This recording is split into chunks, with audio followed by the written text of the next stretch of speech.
नमस्कार दोस्तों। तो कैसे हैं सब लोग। तो आई होप आप लोग सब ठीक होंगे। लेक्चर में दूसरी बार रिकॉर्ड कर रहा हूँ क्योंकि पहली बार किया था तो कोई आवाज़ ही नहीं आ रही थी। तो दूसरी बार रिकॉर्ड कर रहा हूँ और आवाज़ लोकेशन भी अलग है क्योंकि आज दूसरी जगह में रिकॉर्ड कर रहा हूँ तो थोड़ी आवाज़ में थोड़ी बहुत प्रॉब्लम होगा। तो एक दिन के लिए थोड़ा चला लीजिएगा, ठीक है। तो चलिए शुरू करते हैं। Test number 49। शेयर कीजिए, सब्सक्राइब कीजिए, सपोर्ट कीजिए सिविल सर्विसेज एग्जाम को। तो पहले क्वेश्चन और ये, हाँ, साथ में ये देख लीजिए। देखिए ये हमारा फेसबुक लिंक है। यहाँ पर जाके मेरे अकाउंट में MVPSC लिखेंगे अपने फेसबुक में, ये लोगो आ जाएगा। यहाँ पर आप जाके सीधे चैनल पर मेरे प्रोफाइल से चैनल तक पहुँच सकते हैं। मुझे कोई भी मैसेज, स्टडी से रिलेटेड कोई भी इंक्वायरी हो तो आप मुझे कर सकते हैं। मेरे टेलीग्राम लिंक जो डिस्क्रिप्शन में दी हुई है, टेलीग्राम से आप ज्वाइन हो सकते हैं। यूट्यूब लिंक वो भी डिस्क्रिप्शन में दी हुई है। पहला क्वेश्चन देखते हैं। टाइम 40 ना करते हुए S40 मिसाइल प्रणाली के बारे में पूछा गया है कि सतह से हवा में मार करने वाली लंबी दूरी की मिसाइल प्रणाली है। एक ही समय में 100 हवाई लक्ष्यों को पता लगाने और एक साथ 6 लक्ष्यों को भेजने में सक्षम है। तीसरा, यह 800 किलोमीटर की सीमा के अंदर 50 किलोमीटर की ऊंचाई तक के सभी प्रकार के हवाई लक्ष्यों को भेद सकती है। तो यह इजराइल द्वारा निर्मित मिसाइल रक्षा प्रणाली की चौथी पीढ़ी से संबंधित है। तो कौन सा कथन गलत है ये पूछा गया, कौन सा कथन असत्य है। एक और दो, केवल तीन, दो और तीन, या फिर तीन और चार। तो वीडियो को पॉज कीजिए और अपना आंसर दीजिए, चाहे गलत हो या फिर सही हो, ठीक है। इसका आंसर ऑप्शन डी यानी कि तीसरा और चौथा कथन गलत है क्योंकि यहाँ इजराइल नहीं है, यहाँ पर है रशिया, ठीक है। आइए देखते हैं। देखिए S40 मिसाइल जो प्रणाली है वो सतह से हवा में मार करने वाली सतह से हवा में मार करने वाली लंबी दूरी की मिसाइल प्रणाली है। यह मिसाइल प्रणाली एक ही समय में 100 हवाई लक्ष्यों का पता लगाने 100 हवाई लक्ष्यों को पता लगाने और साथ में एक साथ 6 लक्ष्यों को तो भेद सकती है, ठीक है। 6 लक्ष्य को नष्ट कर सकती है, ठीक है। यह 400 किलोमीटर की सीमा के अंदर, आप जहां बैठे वहां से 400 किलोमीटर की रेंज तक और 30 किलोमीटर तक की ऊंचाई तक सभी प्रकार के विमानों, चालक रहित वायुयान, बैलिस्टिक क्रूज मिसाइल सहित सभी प्रकार के हवाई लक्ष्यों को नष्ट कर सकती है, यानी कि भेदने में सक्षम है, ठीक है। ये रूस द्वारा निर्मित है और शक्तिशाली और उन्नत मिसाइल रक्षा प्रणाली है। रूस की ये मिसाइल लंबी दूरी की मिसाइल प्रणाली की चौथी पीढ़ी के संबंधित है, यानी कि 4th जनरेशन की ये मिसाइल है। दूसरा क्वेश्चन देखते हैं। देखिए हाल ही में किस राज्य में पहले हाइब्रिड नवीनीकरण ऊर्जा पार्क का शिलान्यास किया गया। राजस्थान, मध्य प्रदेश, गुजरात या फिर उत्तर प्रदेश। ये रहा ये एनर्जी पार्क, ठीक है।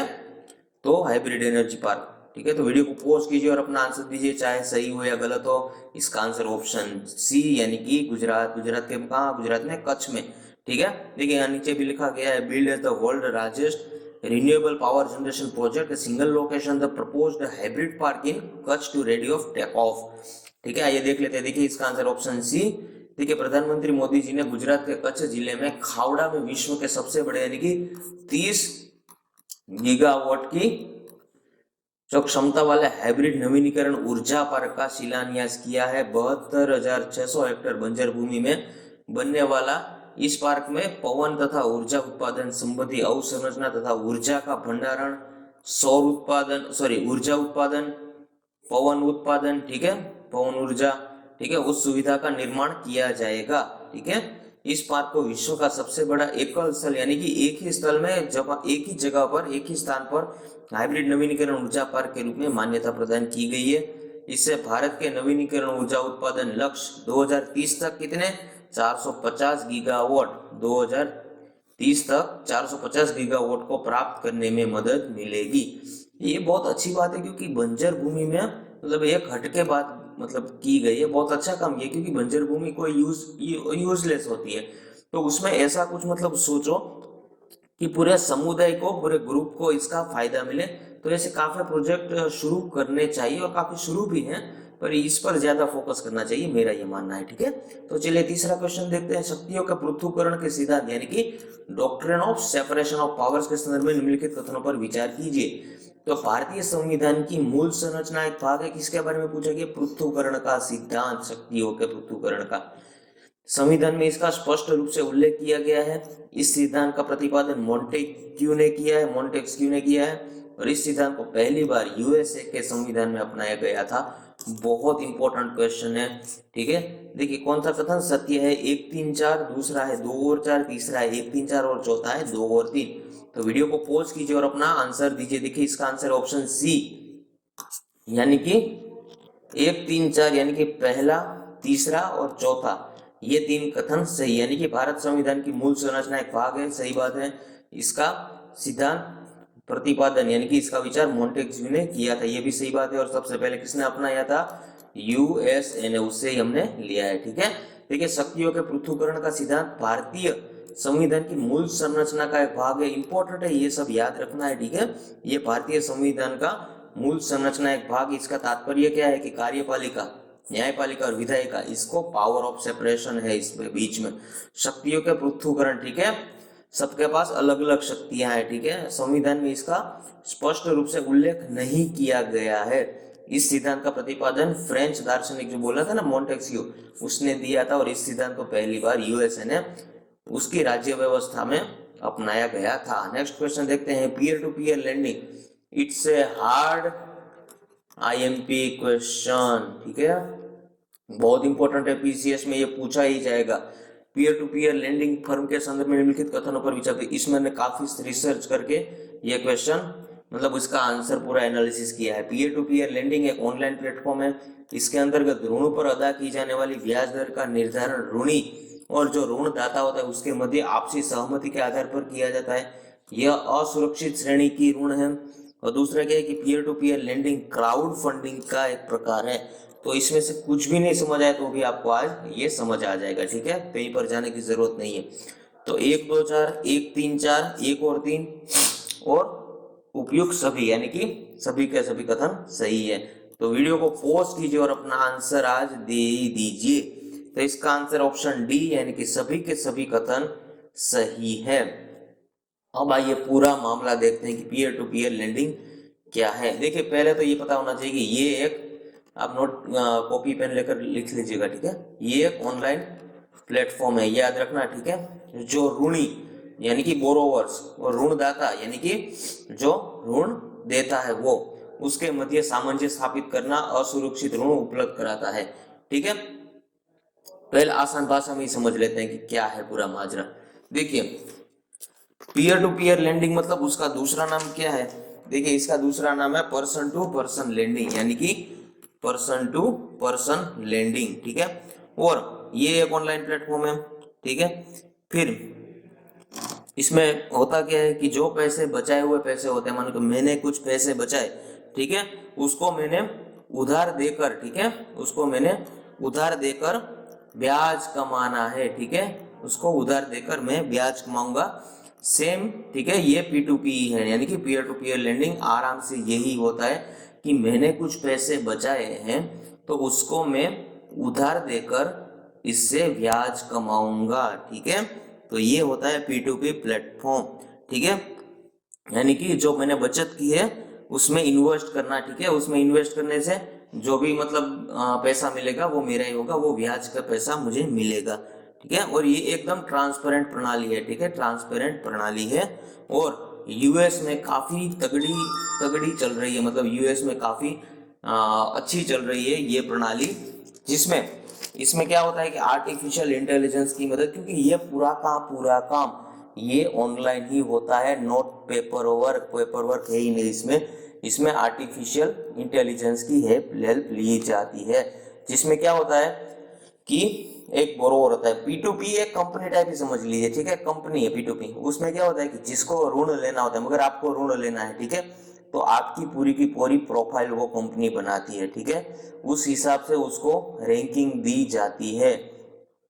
20 लोगों का ग्रुप बनाया, ठीक है, 20 लोगों को मतलब एक रैंक दी जाती है, जिसमें एक इंसान 1000 को भी उधार दे सकता है। एक इंसान मतलब इसको 500 रुपए देने हो, इसको 1000 रुपए देने हो, इसको 2000 रुपए देने हो, तो इसे एक से लेकर 1000 तक को भी दे सकता है।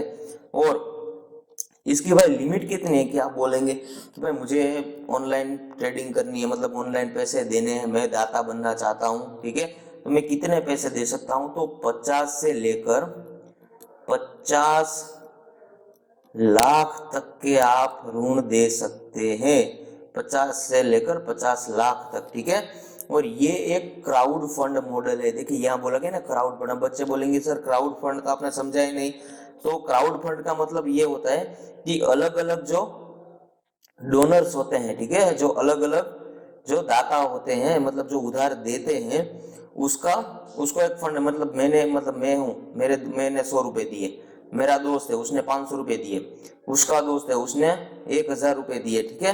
तो उन सबके फंड को मिलाकर, ठीक है, जो मतलब रकम बनती है, यानी कि ये सब 20 ग्रुप बनाए पूरे 20 लोगों का एक ग्रुप बन गया, ठीक है।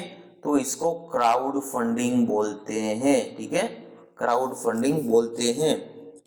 और जो दाता होता है, इसमें इसमें क्या है कि अब बोलेंगे बच्चे कि यार ये तो सब बैंक में भी होता है, तो इसमें जो ब्याज होता है, जो पैसा डोनेट करते हैं, डोनेट मतलब पैसा देते हैं बोरोवर्स को, इसमें ब्याज ज्यादा मिलता है, ठीक है, बैंक के हिसाब से इसमें ब्याज ज्यादा मिलता है।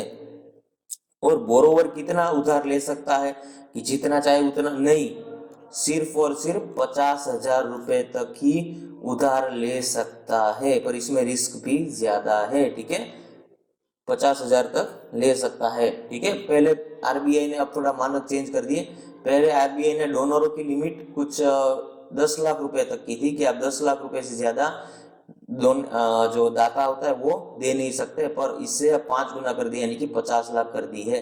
मतलब डोनर होता है, मतलब जो दाता होता है वो 50 लाख तक इन्वेस्ट कर सकता है पैसे, और जो बोरोवर होता है वो 50,000 तक की लिमिट तक ही उठा सकता है, ठीक है।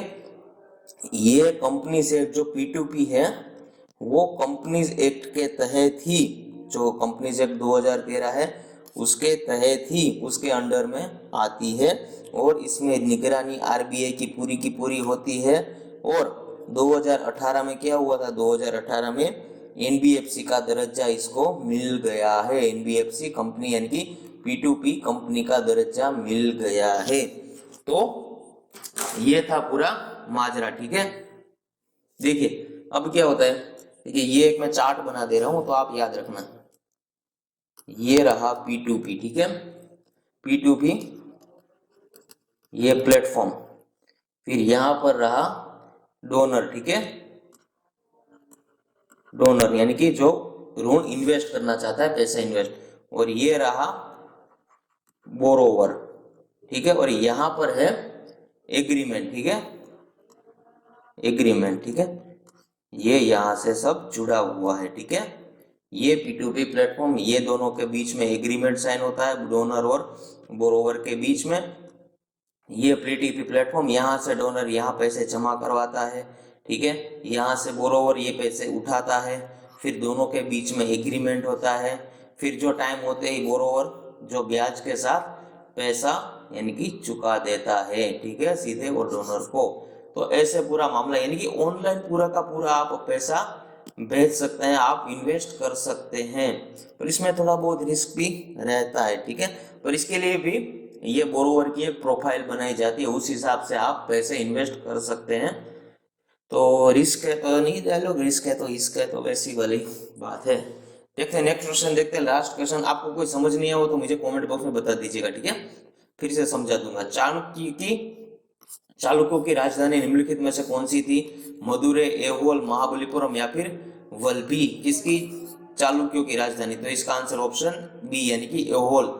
चालुक्यों की पहली राजधानी ऐहोल थी, जो एक प्रमुख व्यापारी केंद्र थी ऐहोल। धीरे धीरे ये कर्नाटक, याद रखना ऐहोल मतलब आज का कर्नाटक, ठीक है। ये धार्मिक केंद्र, बाद में ये धार्मिक केंद्र बन गए, पहले व्यापारी केंद्र थी फिर धार्मिक केंद्र बन गए, यानी कि मंदिर काफी बन गए। अब चालुक्यों का राज्य कृष्णा तुंगभद्रा नदियों के बीच में स्थित था। यह क्षेत्र रायचूर दोआब कहलाता है। पुलिकेशन प्रथम के दौरान चालुक्यों की राजधानी बादामी स्थानांतरित की गई, और बादामी को वातापी के रूप में भी जाना जाने लगा। ये रहा, देखिए यहाँ पर ये है, ये क्या है, ये ऐहोल, ठीक है, ये पूरा ऐहोल, ये यहाँ पर ऐहोल, ये कर्नाटक में है, ग्रुप ऑफ माउंटेन। ये देखिए मंदिर है, देखिए लोकेशन कहाँ है, Bagalkot Karnataka India, near city Badami, ठीक है, ये भी आ गया अपने क्वेश्चन में, ठीक है। और मंदिर कौन से, हिंदू जैन बुद्धिस्ट टेम्पल्स, ठीक है, और governing body archaeological survey of India. तो बस ये रहा आज का पूरा माजरा। तो वीडियो को लाइक कीजिए, शेयर कीजिए, सब्सक्राइब कीजिए। जय हिंद, जय भारत।